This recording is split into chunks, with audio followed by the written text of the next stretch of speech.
اللهم صل وسلم وبارك على سيدنا محمد وعلى اهله وصحبه وسلم. اللهم لك الحمد كما ينبغي لجلال وجهك وعظيم سلطانك. يا مساء الفل عليكم. عندنا النهارده روتين حلو جدا، روتين الست الشاطره الناصحه الواعيه اللي بتحب بيتها وبتحب عيالها وبتحب تعمل كل حاجه حلوه عشان خاطر بيتها وعيالها. تعالوا كده نسمي الله ونشوف الروتين بتاعنا هنعمل فيه ايه. اول حاجه يا بنات طبعا صحينا بدري، الولاد فطروا الحمد لله بفضل الله ونزلوا راحوا الكليات وراحوا المدارس، ربنا معاهم يا رب وينجحهم، الامتحانات يلا على الابواب، ندعي لهم كده ان شاء الله ان ربنا يوفقهم ويصلح حالهم ويوسع رزقهم. دخلت بعد كده، انا كنت جايبه طامي وكنت جايبه طينه عشان زرعه النعناع عندي القصريه كانت ناقصه، فكملتها كده وظبطتها وسقيت الزرعه وحطيتها مكانها. طبعا الزرع بيدي راحه نفسيه كده وطاقه ايجابيه حلوه جدا، وكمان بيدي ريحه حلوه قوي في البلكونه. فانا بصراحه بحب الزرع قوي، بس لو انت عندك زرع لازم طبعا ان انت تهتمي بيه وتسقيه، ولو محتاج سماد تحطي له، المهم ان انت تهتمي بيه. عندي كمان نعناع، سقيت النعناع، بحب اشرب جدا الشاي بالنعناع، فزرعت نعناع عندي في البلكونه، والغسيل نشرته وكده الكلام بقى زي الفل. بعد كده دخلت المطبخ. 4 حاجات يا بنات هتعمليهم هتبصي تلاقي اليوم بتاعك اللهم بارك كده عدى عليكي بسهوله ويسر كده وانتي ما تعبتيش ولا اي حاجه. اول حاجه منهم اللي انتي لازم تصحي بدري. الصحيان بدري في بركه وفي رزق كده، يعني الارزاق بتتوزع من صلاه الفجر، فتصحي بدري وتصلي الفجر وتقولي الورد بتاعك وتقولي اذكارك، وبعد كده تسمي الله وتخشي تشوفي وراكي ايه. بنبص كده يا بنات ايه في الاوض النوم بتاعت الولاد او اوضه النوم بتاعتك، إيه لو مثلا البطانيه مش مظبوطه تظبطيها، إيه حاجه في اوضه الولاد مكركبه كده تظبطيها. تاخدي كل يوم حاجه، يوم تعملي اوضتك، يوم تعملي اوضه الولاد. طبعا التويليت ده اساسي اساسي معانا كل يوم، البخاخه اللي فيها كلور وميه على طول كل يوم الصبح وانت كده بتغسلي وشك او بتعملي الروتين بتاعك في الحمام بتاع وشك، لازم كمان بتكوني مظبطه التويليت بتاعك. المطبخ ما ينفعش طبعا نقف فيه واحنا الصفايه فيها حلل وفيها مواعين زي ما انت شفتي كده، لازم نحط كل حاجه مكانها. ولو انت مرتبه المطبخ بتاعك والمطبخ بتاعك منظم، في مكان الحلل انت مظبوط، مكان المصافي ليها مكان، الصواني ليها مكان، هتبصي تلاقي كل حاجه انت اوتوماتيك كده بتحطيها مكانها. ظبطت طبعا الضرفه بتاعت الحلل، طبعا الضرفه دي بتبقى مكركبه علشان السحب منها بيبقى كتير الحلل وكده، فبحط طبعا الحله الام وجواها عيالها كده جوه الحلل وبظبط الضرفه. انا عامله الدرج ده للصواني وعامله له الغطيان، طلعت كده كل الكلام ده بره وظبطت حله كبيره وجواها الحلل الصغيره وحطيت الغطيان بتاعت الحلل. ممكن يكون المطبخ بتاعك متر بس منظم ومنسق كده وكل حاجه ليها مكان، اللهم بارك هتحسي بالوسع، ومطبخ تاني يكون مساحته كبيره بس مش منسق ولا منظم، تفتحي الدرة في المطبخ الكياس تقع عليكي والحلل مع الصواني والمصافي مع الحلل، حاجه كده يعني صعبه قوي. فطول ما كان المطبخ بتاعك منظم كل ما انت هتحسي براحه نفسيه طول ما انت واقفه فيه. جبت بقى المنظم دوت وحطيت شاي كرك، انا حاطه شاي كرك في البرطمان دوت، وحاطه كمان جايبه البقسماط ده حلو قوي قوي، البقسماط بتاع البانيه، ونسقت كل حاجه كده. وكمان عامله نوته، النوته دي دايما تبقى عندك كده على الرخامه او ورقه كده تكتبي فيها الحاجات الناقصه.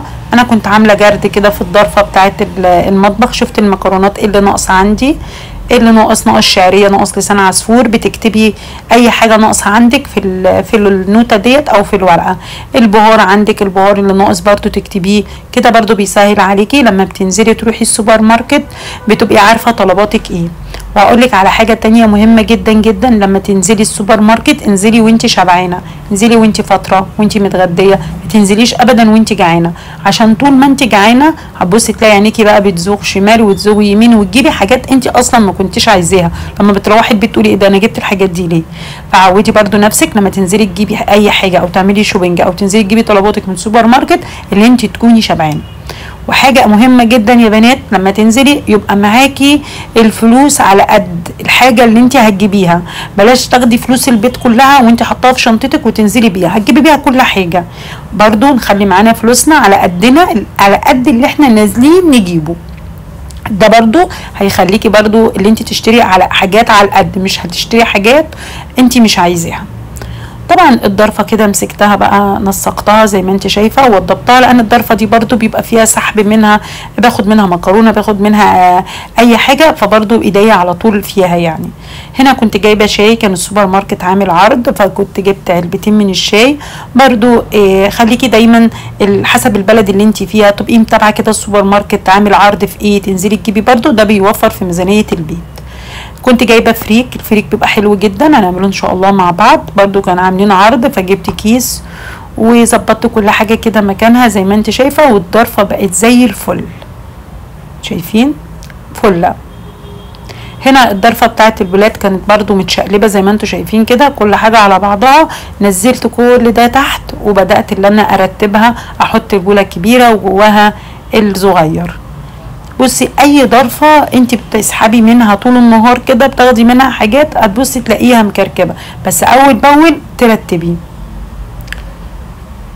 اليوم ده انا كنت عاملاه، كان عندي اكل للولاد وهعمل عدس معاكم، فقلت لا ارتب بقى المطبخ، اخش كده المطبخ وارتب. وكمان اللي شجعني المصفى كانت مليانه مواعين كتير، فهو ده اللي شجعني، وكنت جايبه طلبات بالليل، فده اللي شجعني ان انا ارتب المطبخ. الدقيق يا بنات، عندك دقيق عندك خير وعندك بركه في البيت، حتى لو ما فيش اي حاجه عندك الولاد يفطروا بيها او يتعشوا بيها، تعملي فطرتين كده بيفطروا ويتعشوا، بيبقى زي الفل. كمان لما تعملي حواوشي جميل جدا جدا جدا، ربع كيلو لحمه هتعملي غدا برضو ما شاء الله، هتوفري كده برضو كتير جدا.